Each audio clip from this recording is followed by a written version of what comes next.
Hey teacher, well done, you made it. Here we are at the end of another term. Thank you for all the work you've done, and thank you for giving up so much time to give to your students and those around you. Now though is a time to take a minute to reflect on what has been, to rest, recharge and relax, and to also think about what's coming up next.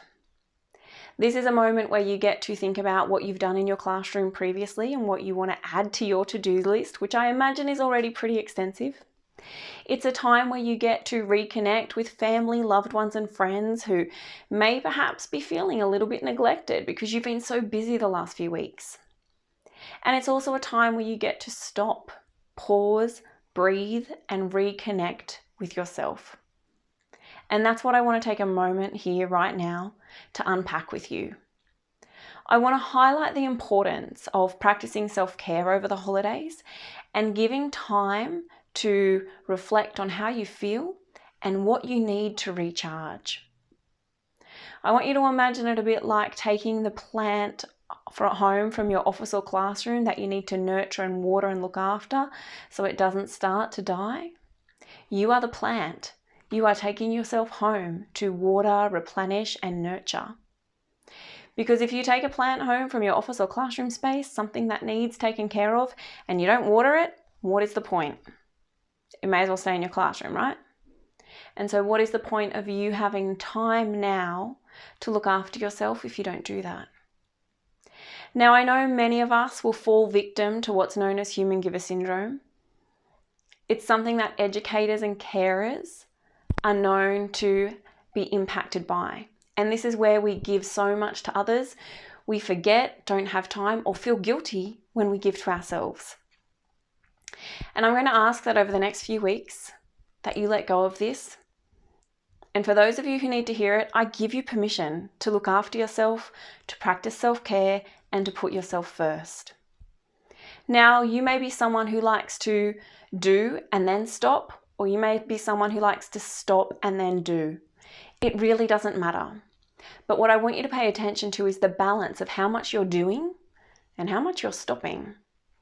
And in actual fact, see if you can make the next few weeks about stopping more than doing. Now, stopping doesn't have to mean sitting on the couch or sleeping or doing nothing. It can actually mean stopping in a way that allows your mind and body to be free and feel relaxed from the pressures that you might be carrying. And stopping in a way that allows you to feel more calm, more mindful, more joy, more fun. This could be done by spending time with family and friends. This could be done by meditating. This could be done by reading. This could be done by spending time learning a new hobby or skill. Think about the 5 domains within the Teacher Wellbeing Framework here that we are using. Think about what this looks like in terms of self-care. Think about what you can do every day to practice some self-care for you.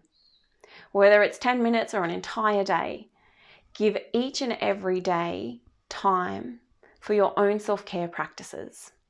You may even like to take this further by using the next few weeks as an opportunity to build habits around some self-care practices. Now might be a great time to start practicing 10 minutes of meditation every day.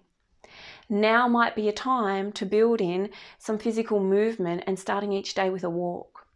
Now might be a time for you to start learning a new skill or hobby just for fun. Now is the time to do all of those things for you.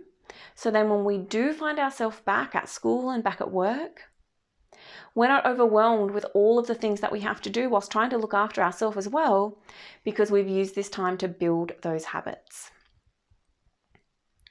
So I know you've got a lot of things on your mind already, and I know many of you are probably just thinking, I'm so exhausted, I want to sleep, and that's totally fine. But what I'm asking you to do, what I challenge you to do, and what I want to hear about is that you've actually given yourself time every day to practice some form of self-care, because that's how you recharge your battery. That's how you refuel your fuel tank. That's how you know when it's time to head back to school.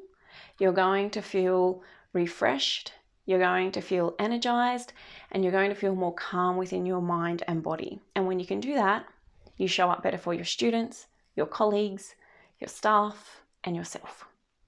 As always, if there is anything else I can do, please reach out. Have a wonderful break. You totally deserve it. Go and do something fun, and I'll see you next term. Bye.